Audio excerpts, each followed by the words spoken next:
This tutorial is an introduction to the mapping features in PC Travel version 2.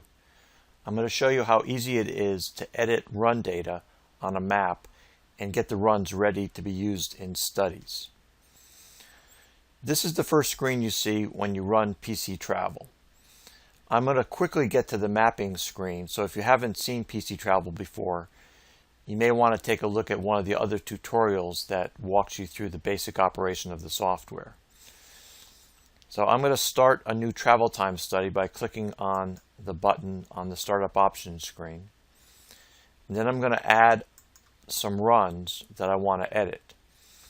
I've already created a study group called 56th Street Northbound, and there are 4 runs that were collected out in the field. I'm going to select those 4 runs and then click the Select button. You can see that these runs were done in October of 2007. They're about 15,000 feet long. All the runs are about the same length, which is normally a good sign. And this is part of an after study that was done on this street.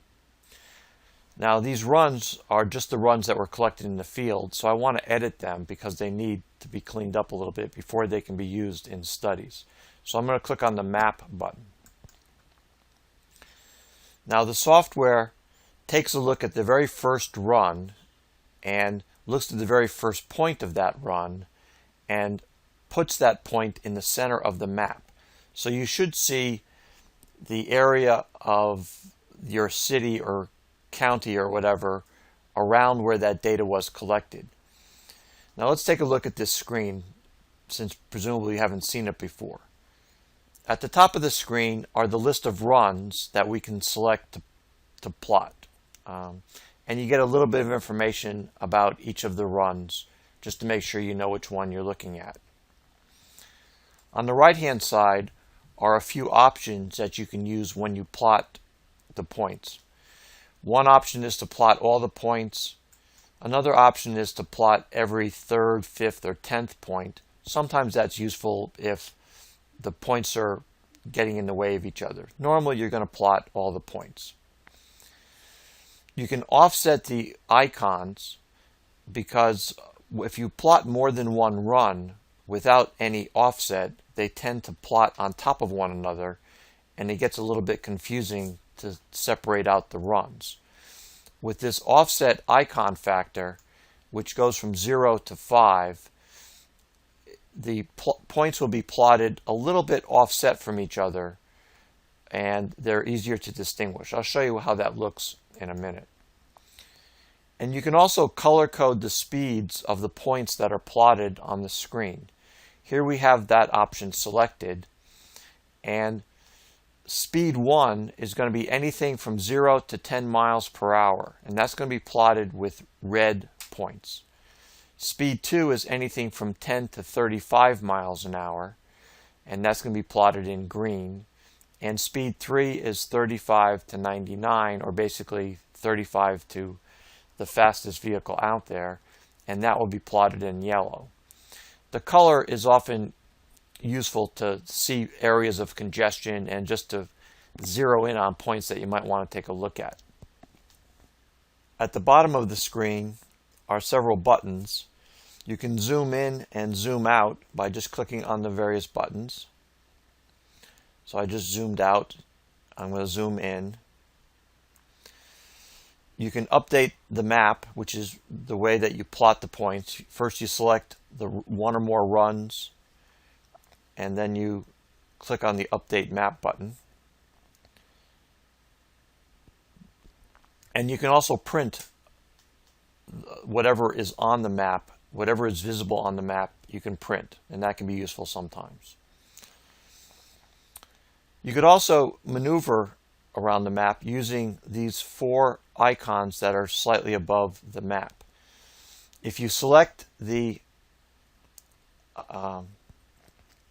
magnifying glass, you can zoom in on a specific area.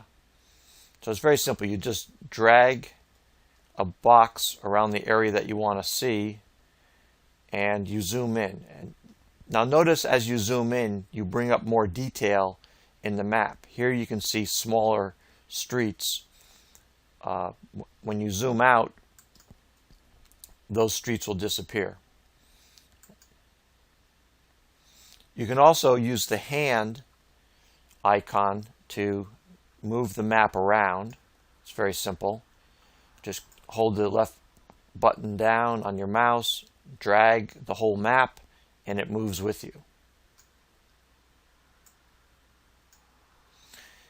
And if you want to select a point on the map, you'll use this icon, the little arrow, and I'll show you that in a minute. All right, so let's plot some data. So I'm going to go up to the top of the screen. I'm going to click on the first run, put a check mark there, and then I'm going to click on the Update Map button at the bottom of the screen. Now the software plots all of the data points in that run on the map, and you can see this smear on the screen, which is where the data was collected. I'm going to zoom in so we can see what that looks like. And you can see that it's composed of lots of dots. Every point is 1 second of data. And you can see that you can see the various speeds of the vehicles of this particular run just by looking at the dots. Now, one of the things that you almost always will do is you're going to be trimming the run so that it starts and ends at the places that you want it to start and end. It's often more convenient to actually start the run in the field when the vehicle is not on the main road and driving. You could be in a parking lot with the vehicle stopped, and you set the software, the GPS to laptop software, get it going, and then merge into traffic and actually do the driving. So that's what happened here, and we're at the end of a run, and I'm going to zoom in a lot tighter so I can see what I'm doing. I'm going to select the arrow key, the arrow icon, and I'm going to click on the point that's right at the end of this run. You can see that the car slowed down when it got to this intersection, made a left turn, and then actually pulled into a parking lot to end the run. Now, when I clicked on that point, a few buttons popped up at the bottom. One is Insert Node, which we'll use in a little while. Another is Trim End or Trim Start. In this case, the software knows that this is near the end of the run, so it pops up the Trim End button. You can also move points. Every once in a while, you'll find the point is just obviously out of alignment from where it should be, and you can move them. And there's also a button where you can click, and the software will show you a Google Maps view of that section of the roadway, and we'll play with that in a minute. Also, when I clicked on that point, a new window called Point Stats opened up that gives me information about the point that I've selected. In this case, it's run number 1. It's point number 362. Remember, each point is a second, so this is 362 seconds into the run. At this point, I was going 6 miles an hour, and I was heading at 321 degrees. The heading tells me the direction that the vehicle is going for each point. 360 or 0 is due north, 180 is due south. So by looking at that point, I can tell that I was going north, and north is up in this case. It also shows the time, the latitude and longitude, and the HDOP, which is a number that is used to tell roughly how good that GPS data point is. It should be around 1 or 2 or 3. If it gets up to 10 or 11 or 12, that implies the GPS receiver wasn't getting a very good signal at that time, and you may want to check to see if those points look reasonable. Normally they are, but every once in a while that will help you find why the data looks a little bit off. Now notice that the lines don't go right on top of the road. That's very typical. There's a little bit of error in the GPS, and there's a little bit of error in the mapping, the base maps that are used. And so when you plot them, it's not that important that they actually line up on top of the road.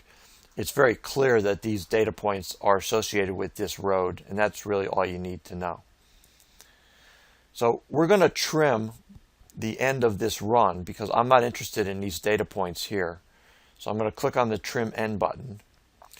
And the software starts at the very end of the data and marks each of the points for deletion. They're not actually deleted yet, but they will be later on.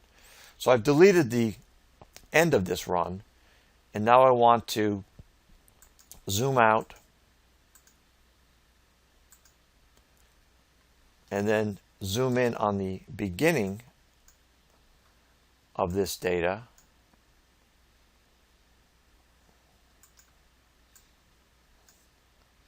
And we're going to select this point, and we want to get rid of all the points before this because we really want to start our study at Puritan Road, this road right here. So I'm going to click on Trim Start.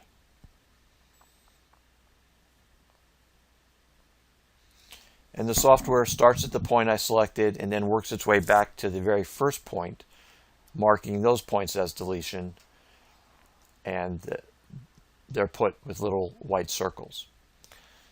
So now I've trimmed the end and I've trimmed the start, and for this one run I'm also going to mark nodes that are going to be used in the analysis later on. And to do that, I simply move my way up the street until I find an intersection that I want to use. And the very first one will be this one here at River Hills. And I'm going to select the point that is the first point that's after the actual intersection. So I'm going to select this one here, and then I'm going to click on the Insert Node. And that puts a star at that point. So I know that that is the point I want to use as a node.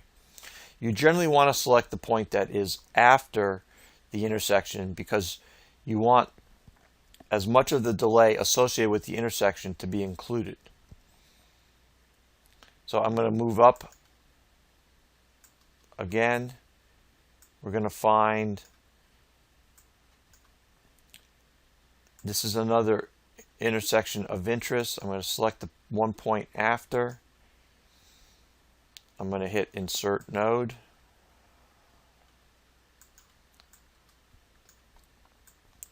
And I'm going to keep doing this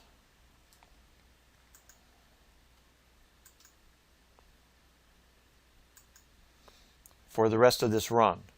Now I only have to do this once for each direction. You don't have to do it for every single run, which would be a little bit tedious. So for every run, I will be trimming the runs, but only on one run in each direction do I actually have to mark the nodes. Now if you've used PC Travel in the past, you've probably collected the nodes in the field with every run. You don't have to do that with this software, which is a major feature. You don't mark any nodes in the field. You simply drive, which is much safer and easier to teach other people. And then you mark one run in each direction, and that's all. So it's much simpler, much faster. I just have a couple more to do.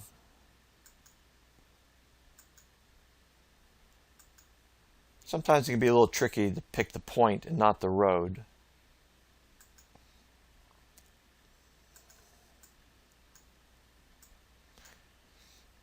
A couple more.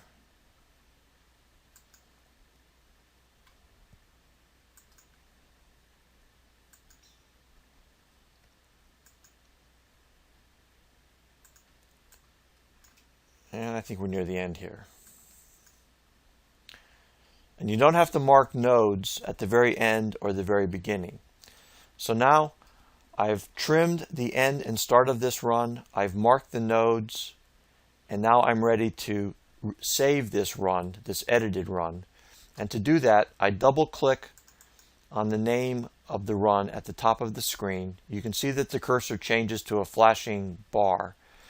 And I'm going to mark the fact that I've trimmed this run by putting a T there. And I'm going to mark the fact that I've added nodes to this run by putting an N there. And then I'm going to save this run.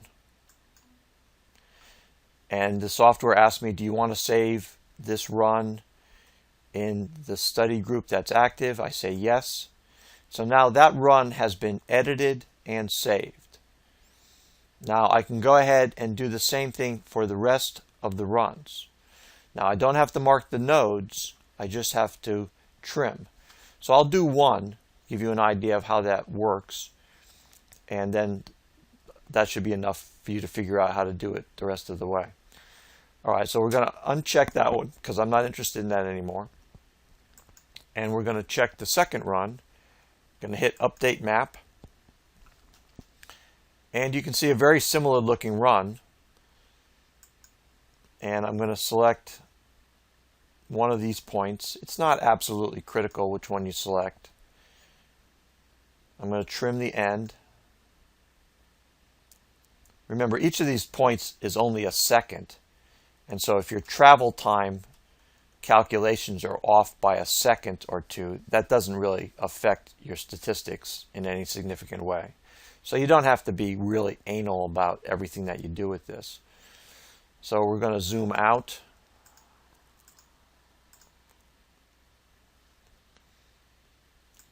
Zoom back in.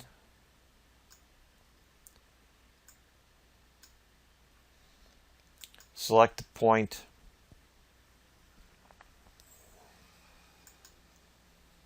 Trim the start.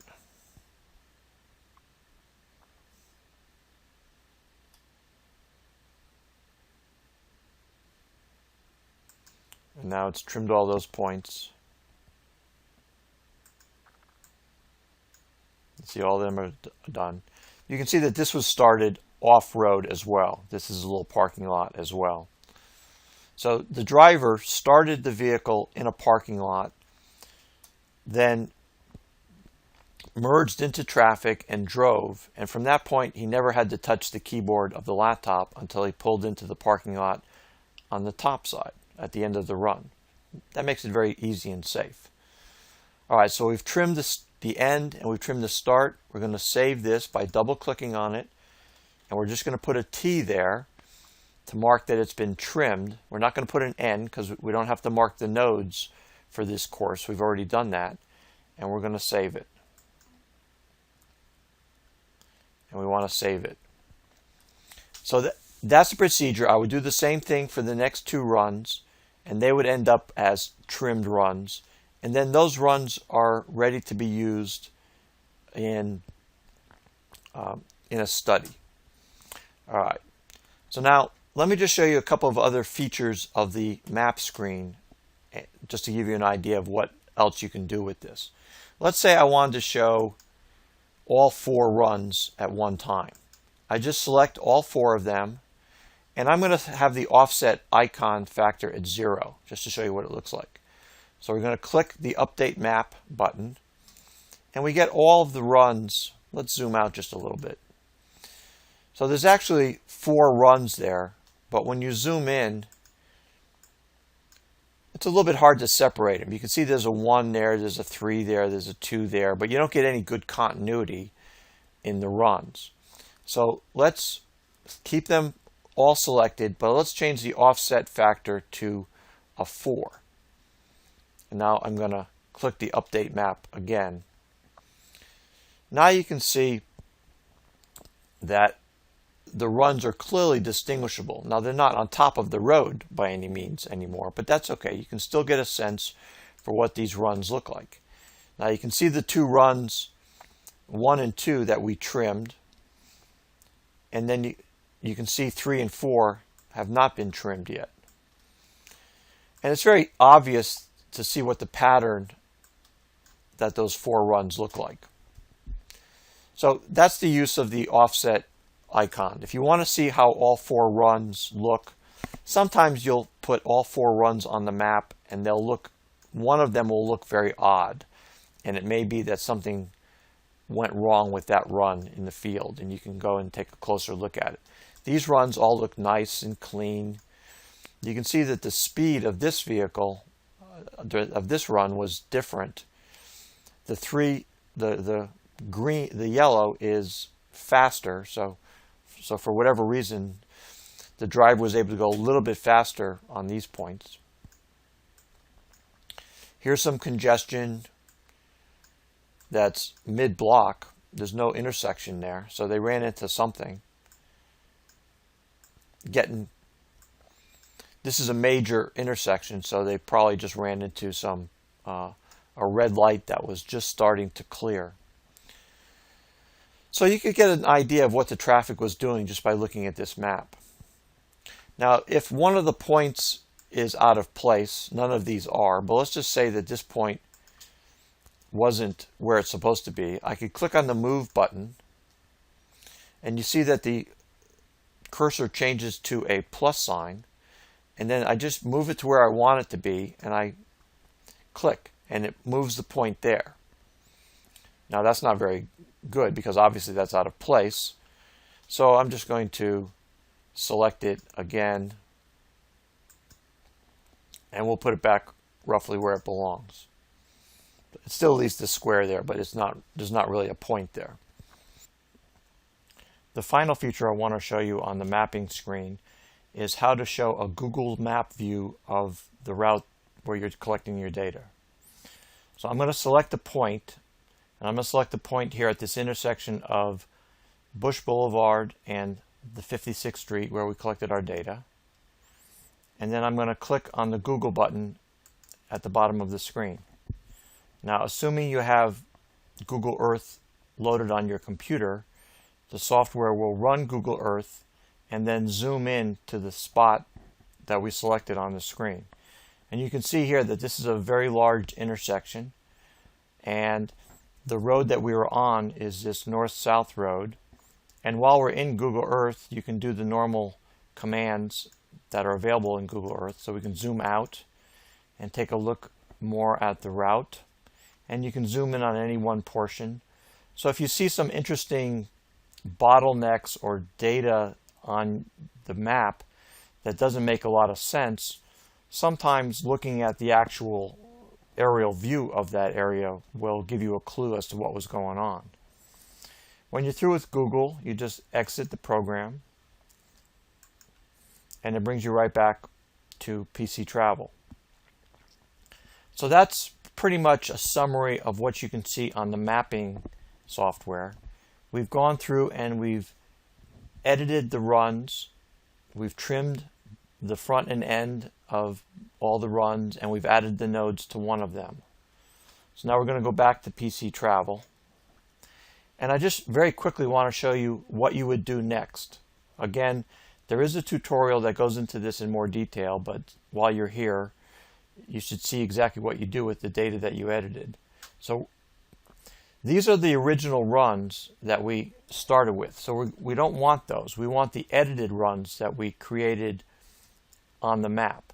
So I'm going to click on the New button to start a new study, and I'm going to click the Add Runs button to add more runs. And now this time I'm going to select the edited runs. That's the R1 with the TN, meaning it's been trimmed and nodes have been added. Number 2, T, number 3, T, and number 4, T. Now we didn't do 3 and 4 in this tutorial, but I did it on the side before I went into this section. So I'm going to call up those runs, and now these are ready to continue to create into a study. I'm not going to go into that in detail right now. If you're not sure about how to do that, then check the other tutorials or check the manual. But I hope this little introduction to the mapping has given you an idea of the power that's available with the maps and how much easier it is to deal with nodes and runs than in previous versions of PC Travel. Thank you.